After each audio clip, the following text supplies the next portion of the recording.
कहानी के शुरुआत में एक काफी खूबसूरती के साथ जगमगाती हुई दुनिया को दिखाया जाता है। उसी दुनिया में हम एक बड़े जायंट किंग कॉन्ग को देखते हैं जो बहुत ही शांत स्वभाव के साथ अपने दिनचर्या को व्यतीत करने में लगा हुआ था। उसी जायंट किंग कॉन्ग के साथ एक छोटा बच्चा सुको, जो कि वो भी एक जायंट बच्चा है। दोनों उसी तालाब में उतरकर काफी मजे के साथ नहाने लग गए कि तभी उसी दौरान सुको को कुछ खतरे का एहसास होने लगा, जबकि यह सच भी था क्योंकि पानी के अंदर कोई चीज काफी तेजी के साथ इनकी तरफ बढ़ने लगा था। जैसे ही किंग कॉन्ग पीछे मुड़कर देखा तो पता चला कि एक जायंट ड्रैगन पूरे गुस्से के साथ किंग कॉन्ग को घूरते हुए उस पर अटैक कर देता है। यह देखकर सुको इतना ज्यादा मात्रा में डर गया कि वो फौरन यहाँ से भाग जाता है। ड्रैगन के अटैक करते ही किंग कॉन्ग अपने हथियार को सीधा उसके मुंह पर लगाकर जोर से पानी में पटक दिया, लेकिन उसी दौरान ड्रैगन अपने पूंछ से किंग कॉन्ग को लपेटते हुए उसे पानी के अंदर डुबाकर मारने की कोशिश करने लग गया। मगर किंग कॉन्ग इतना भी कमजोर नहीं था, वो भी खुद को बचाने के साथ पानी के ऊपर आ गया। लेकिन अब ड्रैगन पूरी तरह से किंग कॉन्ग को लपेट लिया था, उसे काफी मजबूती के साथ जकड़ने लग गया। इधर सुको दुम दबाकर भागने में लगा हुआ था। उसे लगा कि उसकी जान उस ड्रैगन से बच चुकी है कि तभी किंग कॉन्ग का हथियार ठीक उसके सामने आकर गिरा। ठीक उसी पल उस ड्रैगन का कटा हुआ सर सुको के पास आकर गिरता है। मतलब किंग कॉन्ग उस ड्रैगन का अस्तित्व ही खत्म कर चुका था। यहाँ पर सुको को लगता है कि किंग कॉन्ग उसे भी मार देगा, लेकिन वो अपने हथियार को उठाकर सुको को साथ में आगे चलने का इशारा कर दिया। इतना ही नहीं, किंग कॉन्ग उस मरे हुए ड्रैगन के गोश्त को खाते हुए सुको की तरफ देखता है। उसने देखा कि सुको भूखा है, इसीलिए किंग कॉन्ग अपने खा रहे गोश्त से टुकड़े को फाड़कर उसे देने लगा। सुको को लगा वो उसे फिर से मारने की कोशिश कर रहा है, लेकिन ऐसा कुछ नहीं था। अगले दिन काफी सारे जायंट भेड़िए किंग कॉन्ग का पीछा करने लग गए। किंग कॉन्ग काफी तेजी के साथ अपने आप को बचाने की कोशिश करने लग जाता है। भागते हुए किंग कॉन्ग के सामने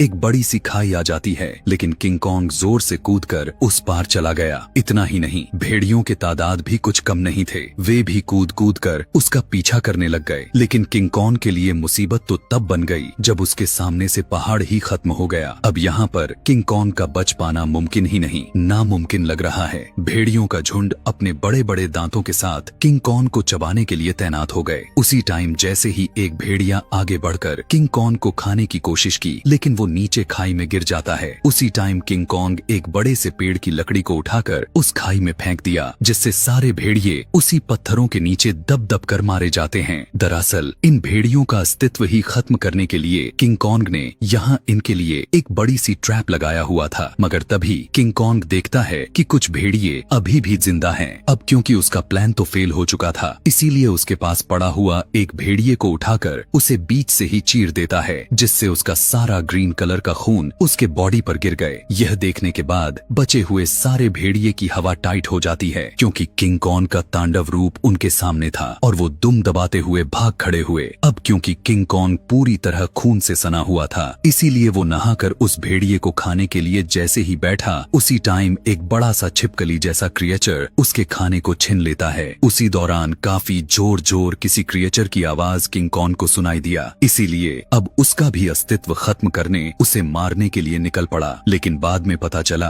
कि एक मेंढक बेफालतू का अपने गले का नसें फाड़ रहा है कि तभी किंग कॉन्ग नीचे बैठकर रोने लगा, क्योंकि उसकी ऊपरी वाली एक दांत सड़ने की वजह से उसे बहुत ही दर्द पहुंचा रही थी। दूसरे सीन में हमें एलेन एंड्रूज नाम की लेडी को दिखाया जाता है, जो बताने लग गई कि हम होलो अर्थ के सिर्फ 5% ही नक्शा बनाने में सक्षम हो पाए हैं। दरअसल वो हमारे इस धरती की बात कर रही है, जिसके अंदर इंसानों के थ्रू होलो अर्थ बनाया गया है, जहाँ पर अभी इस टाइम किंग कॉन्ग रह रहा है। यानी वो कॉन्ग के लिए स्पेशल घर की तरह ही बनाया गया है, जहाँ पर वो आराम से रह सके। वो अपने ही नस्ल का आखिरी प्रजाति है, जो हर रोज अपने लोगों के तलाश में निकलता रहता है, जो कि उसे कभी भी नहीं मिलने वाला। इंटरव्यू के दौरान एलेन बताती है कि धरती की सतह के ऊपर गॉडजिला भी है। उसके इंटरव्यू के दौरान अचानक शहर के अंदर एक बड़ा सा सिला नाम की टाइटन स्पाइडर अटैक कर देता है।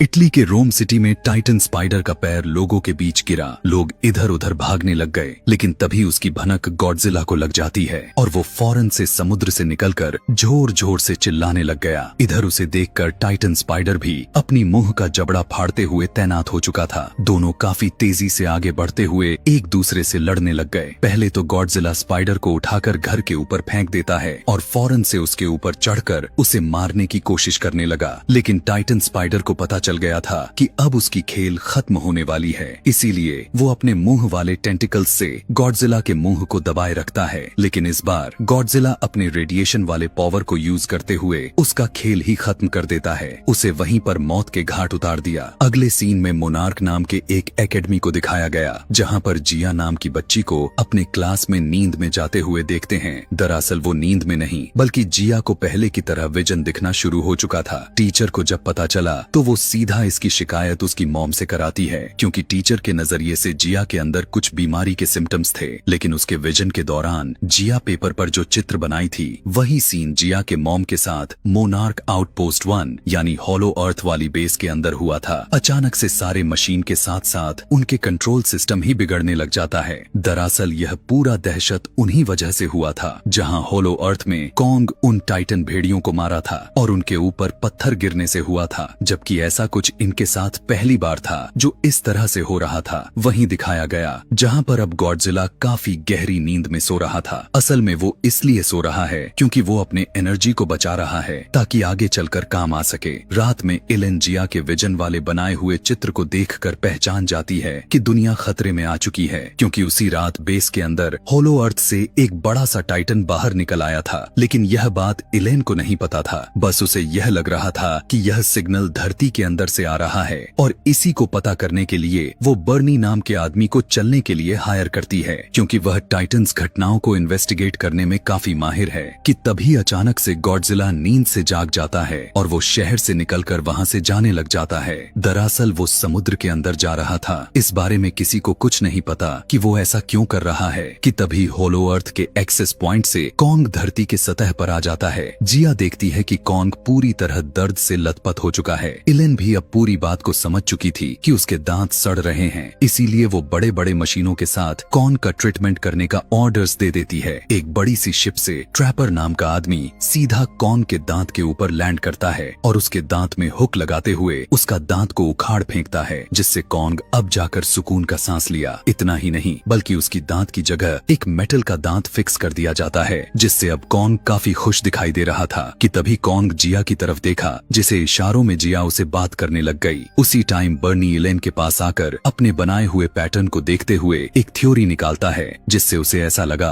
कि धरती के अंदर से किसी की मदद की पुकार है और इसी वजह से गॉडजिला नींद से उठकर वहां से समुद्र के अंदर चला गया। और यही वजह है कि इलेन की बेटी जिया को भी विजन में यह बनाए गए सिंबल्स दिखाई दे रहे हैं। दरअसल इस सिंबल का मतलब हेल्प था, जो इंसानों से मांगी जा रही थी। इसीलिए इलेन ट्रैपर, बर्नी, मिकेल के साथ अंदर जाने लग गई। लेकिन इलेन यह पता लगाना चाहती थी कि वो कौन है जो इस तरह से हमें पुकार रहे हैं। साथ ही इलेन अपनी बेटी जिया को भी अपने साथ लेकर जाती है। उनके शिप के साथ मोनार्क एक्सेस पॉइंट वाले पोर्टल के अंदर कॉन्ग भी कूद जाता है, जिसके जरिए सभी काफी तेजी के साथ अंदर जाने लग गए। यह देखकर बर्नी की हालत ही खराब हो जाती है। उसका हाथ पिघलने लग जाते हैं, लेकिन पलक झपकते ही होलो अर्थ के अंदर आ जाते हैं, जहां कॉन्ग काफी तेजी के साथ भागने लगा। उनकी शिप वहां के क्रिएचर के साथ एडजस्ट हो जाती है, यानी उनकी जहाज गिरगिट की तरह रंग बदलने में माहिर थी। दरअसल इन क्रिएचर से कोई खतरा नहीं था, लेकिन अगर किसी वजह से इन्हें गुस्सा दिलाया तो वे बायो इलेक्ट्रिसिटी के झटके देने में काफी माहिर हैं। खैर 100 किलोमीटर की दूरी तय करने के बाद वे सभी उसी बेस के पास आ जाते हैं, जहां पर वो बड़ा सा टाइटन पहाड़ को तोड़ते हुए बाहर निकला था। लेकिन वो कौन था, क्या था, इस बारे में कोई खबर नहीं थी। कि तभी इलेन की नजर बड़ी सी दीवार पर गया, जहां एक बड़ा सा हाथ का निशान बना हुआ था। उसे देखकर इन्हें पता चल जाता है कि यह कौन की हरकत तो बिल्कुल भी नहीं हो सकती। धरती के ऊपर बेस के अंदर सभी को पता चल गया था कि गॉडजिला समुद्र से होता हुआ धरती के दूसरे सतह पर पहुंच चुका है।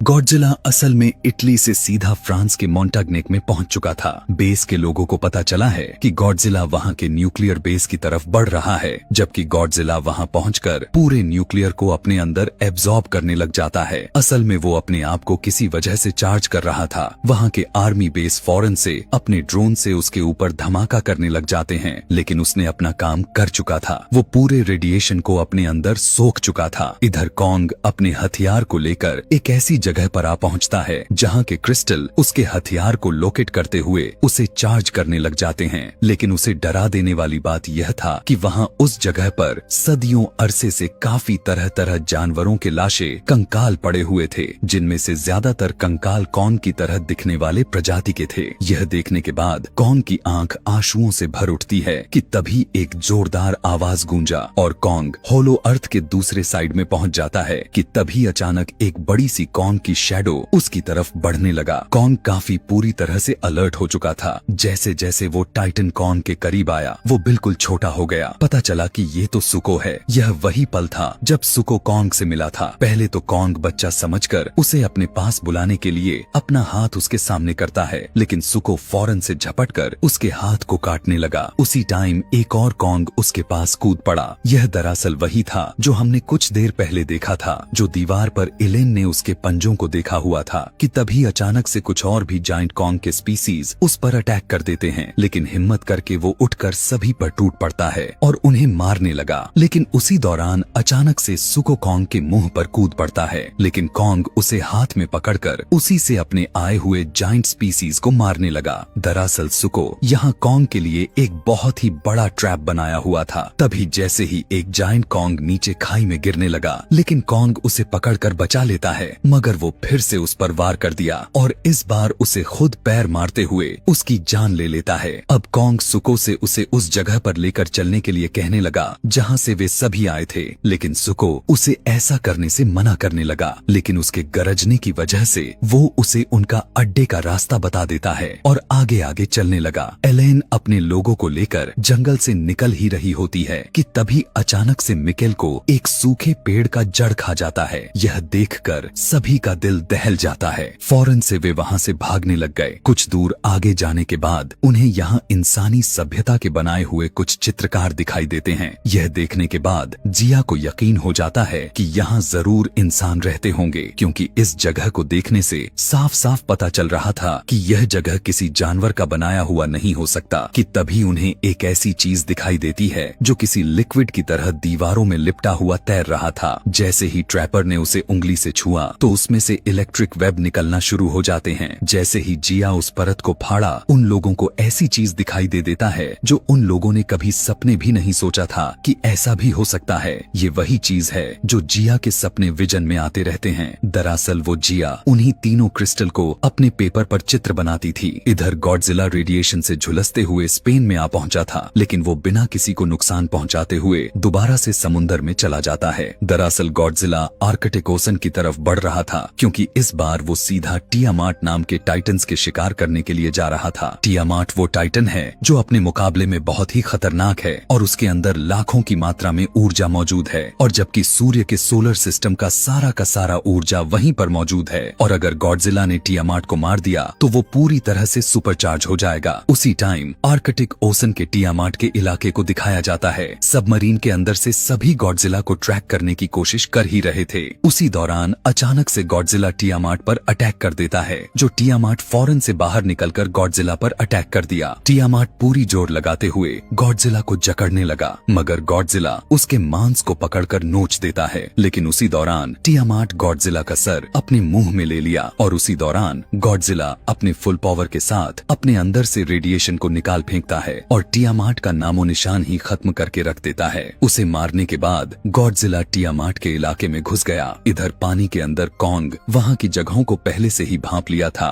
कि यहाँ जरूर खतरा मंडरा रहे हैं। उसी टाइम उसकी सामना टाइटन ड्रैगन से हो गया। पहले कॉन्ग ड्रैगन को उठाकर पटक देता है, लेकिन उसी टाइम उठाकर ड्रैगन कॉन्ग को जकड़ने लगा। यह देखकर सुको वहाँ से भागने लगा कि तभी उसके ठीक आगे ड्रैगन का कटा हुआ सर गिरता है। यह वही सीन है जो हमने कहानी के शुरुआत में देखा था। कॉन्ग भी सुको का ध्यान देने लग चुका था, मगर कॉन्ग का मकसद अब भी पूरा नहीं हुआ था। उसे तो वो जानना था कि वे उसी के जैसे दिखने वाले वाले कॉन्ग उस पर हमला क्यों किए थे। इसीलिए सुको उसे वहां पर लेकर आ जाता है जहां पर काफी सारे उसी के स्पीसीज किसी कैदी की तरह खदानों में काम कर रहे थे।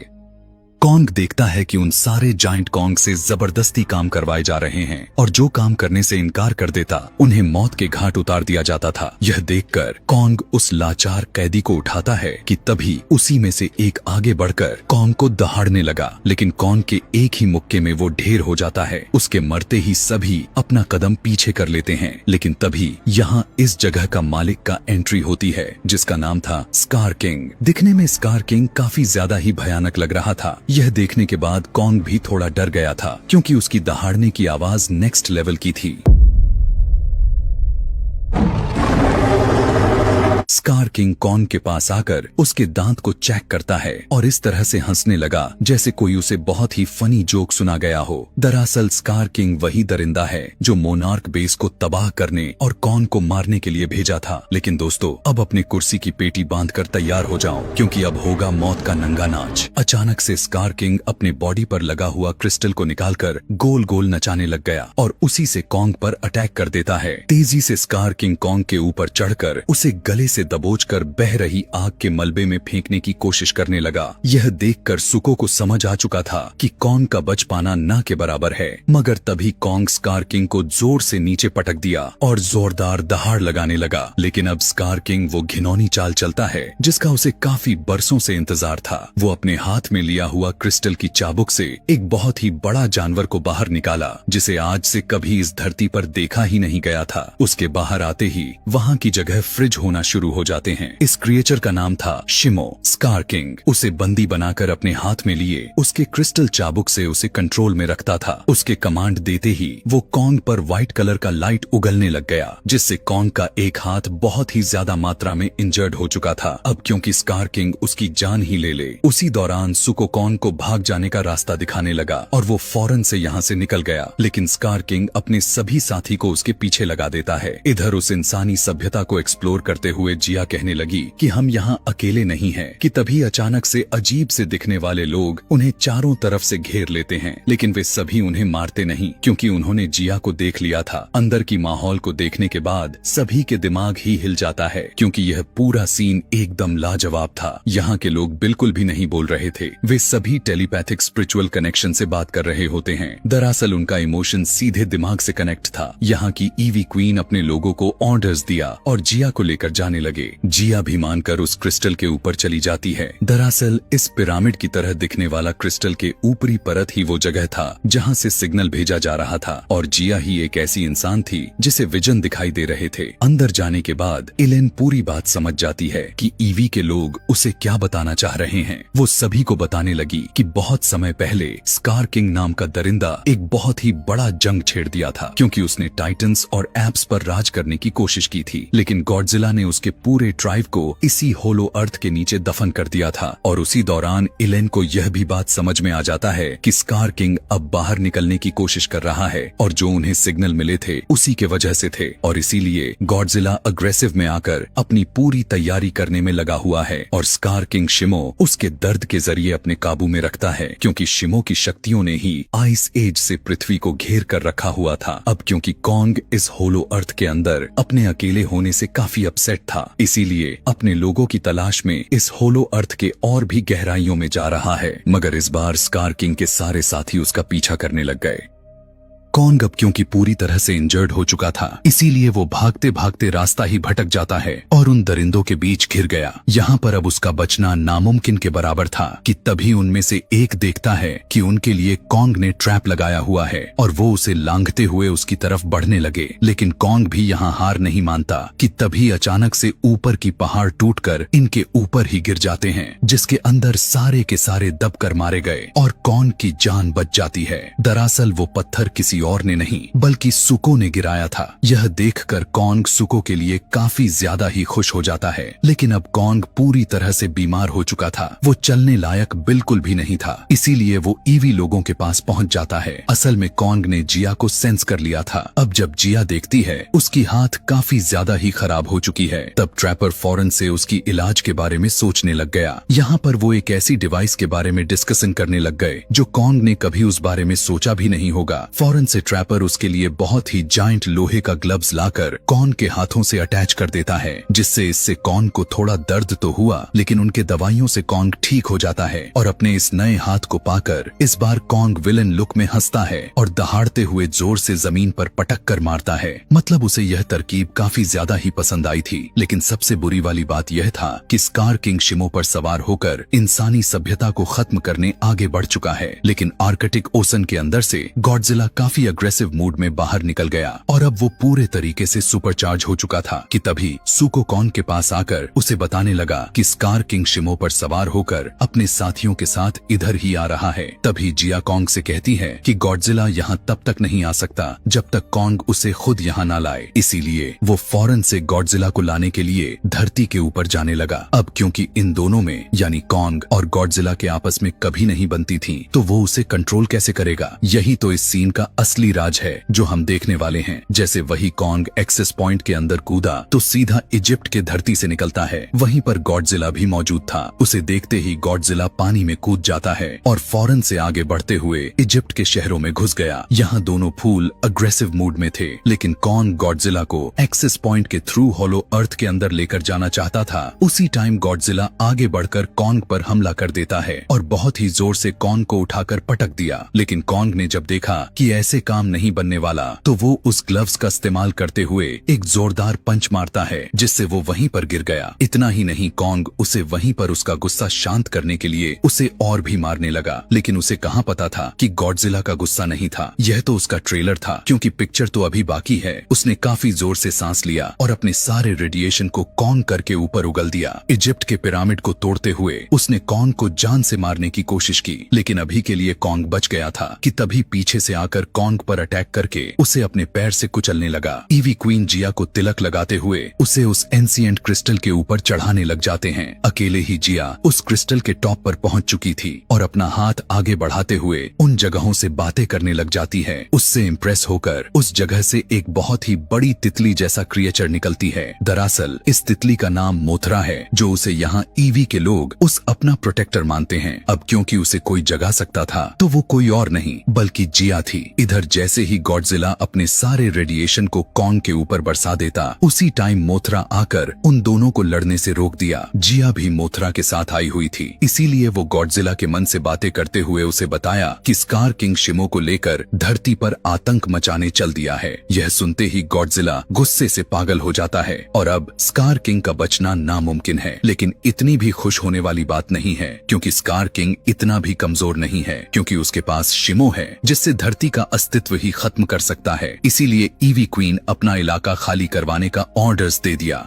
ऐसा करने के बाद वहाँ के पवित्र जगहों पर रेड कलर की लिक्विड जैसे पदार्थ को गिराते हैं। यह देखकर बर्नी उन्हें बताते हुए कहने लगा कि इस केमिकल रिएक्शन यह लिक्विड मेटल बन जाता है, एक इंजीनियरिंग मैकेनिज्म जिससे दोनों इलेक्ट्रोमैग्नेटिक पर एक साथ फोर्स पड़ने से एक एंटी ग्रेविटी शॉक वेब निकलती है। लेकिन यह ग्रेविटी कुछ ही टाइम तक चलने वाली थी कि तभी स्कार किंग आ जाता है और दोनों क्रिस्टल को आपस में मिलने से पहले ही स्कार किंग शिमो के ऊपर चढ़कर उसे कमांड देते हुए क्रिस्टल को फ्रिज कर देता है। स्कार किंग उसे इसलिए रोका क्योंकि उसने यह नहीं चाहता था कि धरती पूरी तरह से स्थिर रहे, बल्कि उसकी मकसद तो यह था कि वो पूरे धरती पर मौत का नंगा नाच करे। कि तभी उसी दौरान स्कार किंग देखता है कि पोर्टल से निकलकर कॉन्ग उसके पास आ चुका है। इतना ही नहीं, पूरे गुस्से के साथ गॉडजिला भी उसे उसकी नानी याद दिलाने आ जाता है। स्कार किंग शिमो को कंट्रोल में लेकर आगे बढ़ा और कॉन्ग और गॉडजिला के ऊपर चढ़ गया। यहाँ चारों को एक दूसरे से टकराव हो पाती उसे पहले ही दोनों क्रिस्टल आपस में टकराकर ग्रेविटी शॉक वेब में बदल जाती है, जिससे सभी चीजें यहाँ से हवा में फ्लाई करने लग गए। लेकिन अभी भी चारों रुकने का नाम नहीं ले रहे थे, हवा में ही लड़ना स्टार्ट कर देते हैं। शिमो गॉडजिला को अपने एनर्जी से फ्रिज कर देती है, लेकिन वो उसे भी मात दे देता है और उस पर टूट पड़ा। लेकिन इधर स्कार किंग कॉन्ग को दबाए जा रहा था और उसके साथी भी कॉन्ग को मारने लग चुके थे। लेकिन तभी सुको का एंट्री हो जाती है, जिससे कॉन्ग काफी इम्प्रेस हुआ। लेकिन लेकिन तभी दोनों क्रिस्टल आपस में मिल जाते हैं और ग्रेविटी खत्म हो जाती है, जिससे सभी हवा में फ्लाई कर रही बड़े बड़े पत्थरों के साथ इलेन का शिप भी नीचे गिरने ही वाला था। लेकिन ठीक टाइम पर मोथरा आकर उन्हें बचा लेती है। स्कार किंग अब सीधा एक्सेस पॉइंट के अंदर कूद जाता है और उसके साथ कॉन्ग गॉडजिला के साथ शिमो भी चले जाते हैं और सभी धरती के सतह पर आ गिरते हैं। स्कार किंग को देखकर सारे इंसान भागने लग गए। उन्हें देखकर स्कार किंग काफी खुश हुआ और शिमो को तड़पाने लगा, जिससे अब वो गुस्से में आकर अपने पावर से पूरे शहर को तोड़ने लगा। स्कार किंग चिल्लाते हुए दहाड़ने लगा, लेकिन उसी दौरान कॉन्ग आकर उसे एक जोरदार पंच मारता है, जिससे उसकी कार जितनी बड़ी दांत टूटकर जमीन पर आ गिरा, जिसे देखकर कॉन्ग खुद को शाबाशी देता है। वहीं दूसरी तरफ शिमो गॉडजिला से लड़ने लग चुकी थी। पहले तो शिमो कॉन्ग को अपने मुंह में दबाते हुए उसे झंझोरने लगा, जिसे बड़े बड़े बिल्डिंग किसी लकड़ी की तरह टूट जाते हैं। लेकिन अब गॉडजिला का कल की रूप बाहर आ चुका था। वो अपने सारे सुपर रेडिएशन को स्कार किंग के ऊपर उगलने लगा और उसे पटक पटक कर मारने लगा। इतना ही नहीं, बल्कि उसके क्रिस्टल जिससे वो शिमो को कंट्रोल करता था, उसे तोड़कर उसके रस्सी से अलग कर देता है। इधर शिमो भी कॉन्ग को फ्रिज करने पर तुली पड़ी थी, लेकिन गॉडजिला उस पर वार कर देता है, जिससे कॉन्ग आजाद हो गया और शिमो के क्रिस्टल को लेने की कोशिश करने में लग गया। मगर स्कार किंग ऐसा कहां होने देने वाला था अब, क्योंकि होलो अर्थ से बाहर आते वक्त कॉन्ग का हथियार अंदर ही फंस गया था। इसीलिए सुको उसे लेकर कॉन्ग के पास आ पहुंचा और फौरन से आगे बढ़कर शिमो के क्रिस्टल को तोड़ देता है, जिससे एक जोरदार धमाका हुआ। स्कार किंग के साथ सुको हवा की तरह दूर आ गिरे। अब शिमो पूरी तरह से आजाद हो चुकी थी। इसीलिए अब क्योंकि शिमो की क्रिस्टल को सुको ने तोड़ा था, इसीलिए गुस्से में आकर स्कार किंग सुको को उठाकर पटकने लगा। लेकिन तभी कॉन्ग उसे धूल चटा देता है और फौरन से आगे बढ़कर उसे गले से पकड़कर उठा लिया। गॉडजिला एक दहाड़ लगाकर शिमो को गाइड किया, जिससे अब शिमो खुद ही अपने पावर से स्कार किंग को फ्रिज कर देती है और कॉन्ग उसे जोर से पटककर उसका नामो निशान ही खत्म कर दिया। यह देखकर गॉडजिला के साथ कॉन्ग भी हीरो स्टाइल में एटीट्यूड दिखाता है। उसी दौरान मोथरा के साथ जिया आती है, जिसे देखकर इलेन काफी खुश होती है। अब क्योंकि जिया इलेन की अडॉप्ट की हुई बेटी थी, लेकिन सगी बेटी से कम भी नहीं थी। मोथरा भी वहीं पर चली जाती है जहां से आई थी और उन क्रिस्टल वाले दरवाजे को फिर से बंद कर दिया। गॉडजिला भी दोबारा से सोने के लिए चला जाता है। कॉन्ग भी सुको और शिमो के साथ दोबारा से होलो अंदर चला आता है और अपने लोगों के साथ मिलकर वहां का राजा बन जाता है। और इसी सीन को दिखाते हुए हमारे दिल को खुश कर देने वाली दमदार मूवी यहीं पर खत्म हो जाती है।